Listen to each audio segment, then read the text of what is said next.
नमस्कार बच्चों, आज की हिंदी की कक्षा में आपका स्वागत है।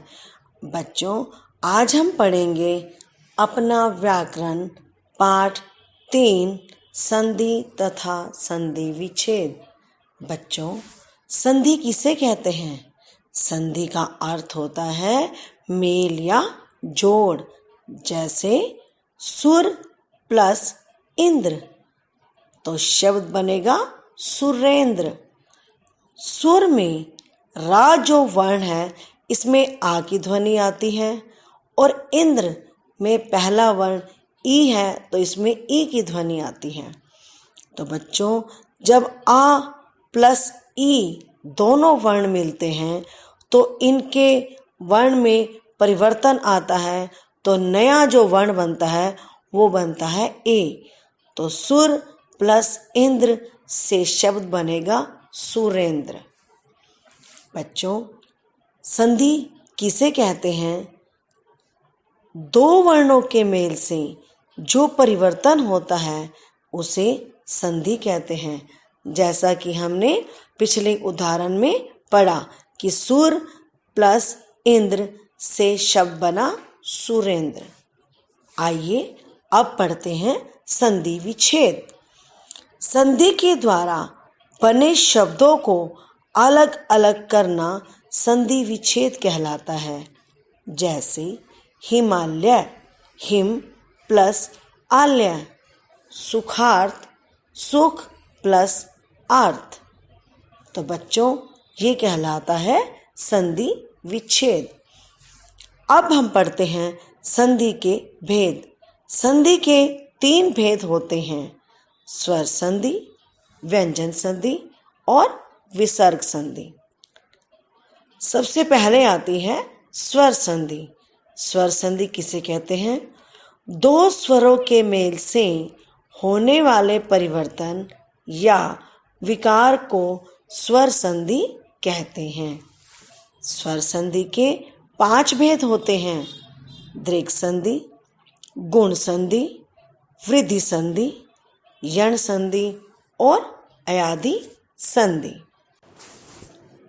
अब हम पढ़ेंगे दीर्घ संधि।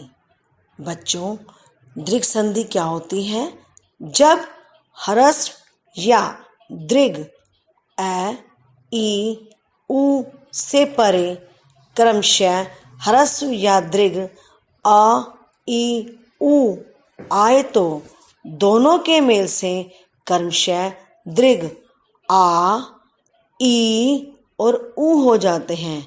इसे दीर्घ संधि कहते हैं। आइए उदाहरण देखें। जैसे परम प्लस अर्थ। बच्चों, परम में मां वर्ण में आ की ध्वनि है और अर्थ में जो पहला वर्ण है वो भी अ है, तो अ प्लस अ मिलके बनते हैं आ, तो शब्द बनेगा परमार्थ। इसके कुछ और उदाहरण देखते हैं।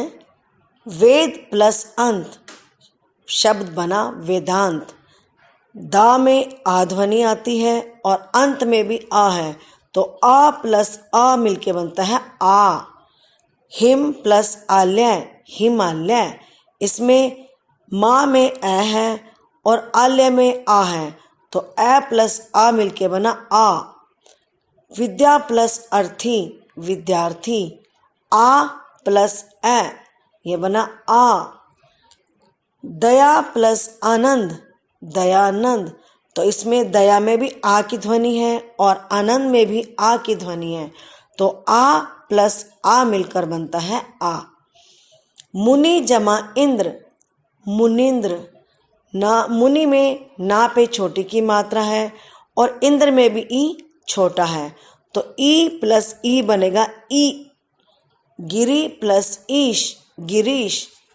ऐसे ही ये बना है ई प्लस ई, ई। ऐसे कुछ और उदाहरण भी आपके समक्ष हैं, इनको ध्यान से पढ़िए और समझिए। अब हम पढ़ेंगे गुण संधि। अ, आ के बाद ई या ई के आने पर वह ए में बदल जाए, ऊ या ऊ आने पर ओ में बदल जाता है तथा री में आने पर अर हो जाता है, इसे गुण संधि कहते हैं। जैसे भारत प्लस इंदु तो शब्द बनेगा भारतेंदु।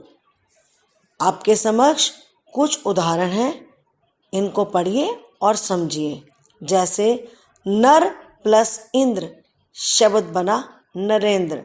नर में रा में आ की ध्वनि है और ई में ई है, तो आ प्लस ई बनेगा ए, नरेंद्र। राजा प्लस इंद्र राजेंद्र, आ प्लस ई बनेगा ए। कमल प्लस ईश, ला में आ की ध्वनि है और ई वर्ण में ई की आवाज आ रही है, तो आ प्लस ई बनेगा ए, तो शब्द बनेगा कमलेश। ऐसे ही आपके समक्ष कुछ और उदाहरण दिए गए हैं, आप इनको ध्यान से पढ़िए और समझिए। वृद्धि संधि, ए या आ के बाद ए ऐ आने पर ऐ तथा ओ औ आने पर औ हो जाता है, इसे वृद्धि संधि कहते हैं। जैसे एक प्लस एक एक एक। आइए कुछ उदाहरण के द्वारा इसको समझें। लोक प्लस एषणा लोकेशणा, इसमें लोक में का में आ वर्ण है और ए वर्ण दूसरे शब्द का पहला वर्ण है, तो जब अ और ए बनते हैं तो वर्ण बनता है ऐ। तो लोक प्लस एषणा से नया जो परिवर्तन हुआ वो ऐ बना, शब्द बनेगा लोकेशणा।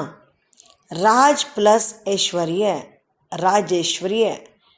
बच्चों, ऐसे ही आपके समक्ष कुछ और उदाहरण दिए गए हैं, इन उदाहरणों को पढ़िए और इनको समझिए।